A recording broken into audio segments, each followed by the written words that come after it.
So, what if I told you that a single word, just one name, could completely change the meaning of a religion? Today, we're going to dive into the work of the incredible scholar Hamka. He argued that the term Jewish is actually a misnomer, a label that, in his view, took a universal faith and kind of boxed it into something exclusive. I mean, really think about it for a second. Can a simple name take a message that was meant for everyone and make it exclusive? Can it shift the entire focus from what you actually believe to who your great-great-great-grandparents were?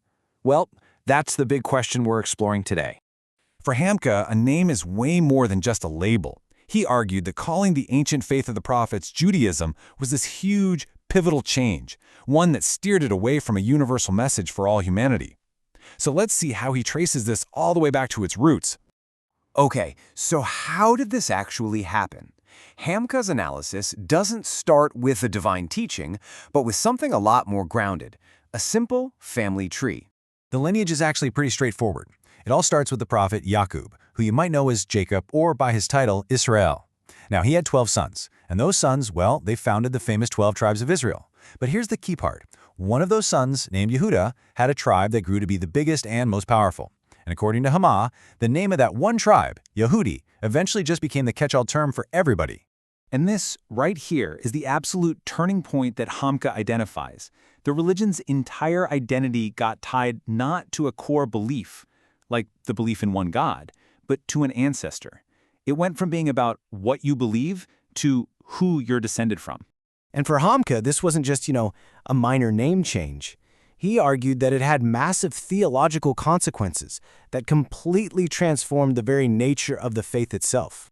So on one hand, you have the original message, Tawhid, right? The pure belief in one God, something that's totally open to anyone, anywhere. But by tying the faith to a single tribe, Hamka argued it became what he called an agama, basically a family religion. And all of a sudden, faith wasn't a universal truth you could choose. It was something exclusive, something you inherited through your bloodline. This feeling of exclusivity, according to Hamka, led directly to this idea of Shaballah al-Mukhtar, the chosen people of God.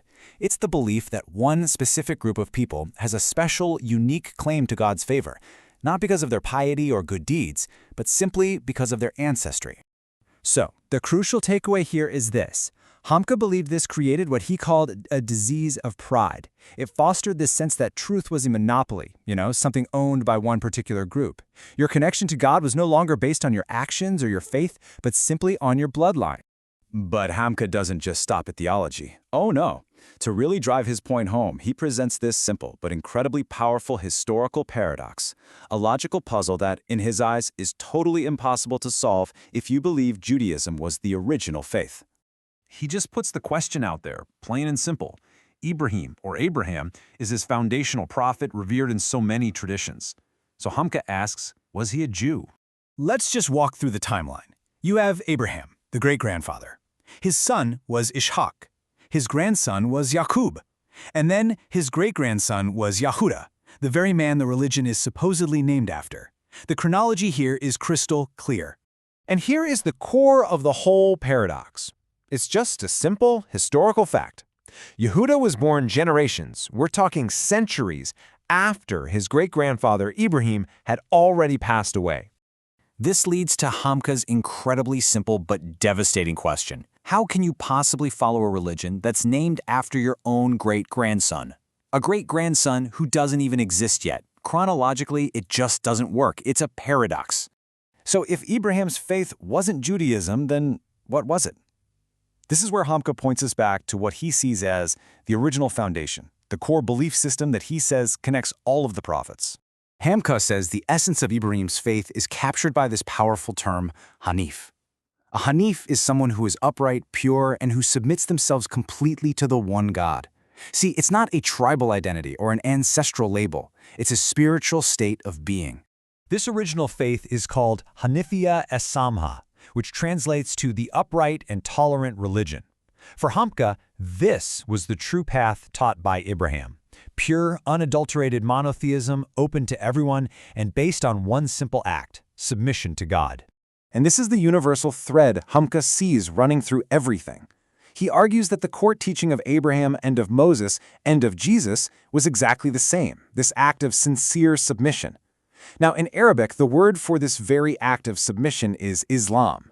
And Hamka is careful here. He's not just talking about the religion of Islam with a capital I, but about the universal action of submitting to God, an action he believed was the foundation for every single prophet.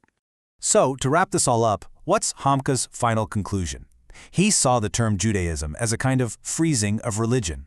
It locked a dynamic, universal message into a rigid framework of ancestral pride. It put lineage above pure belief. And so his call was for a return to the Panggalanyang Asal, the original foundation, the pure, upright, monotheistic faith of Ibrahim.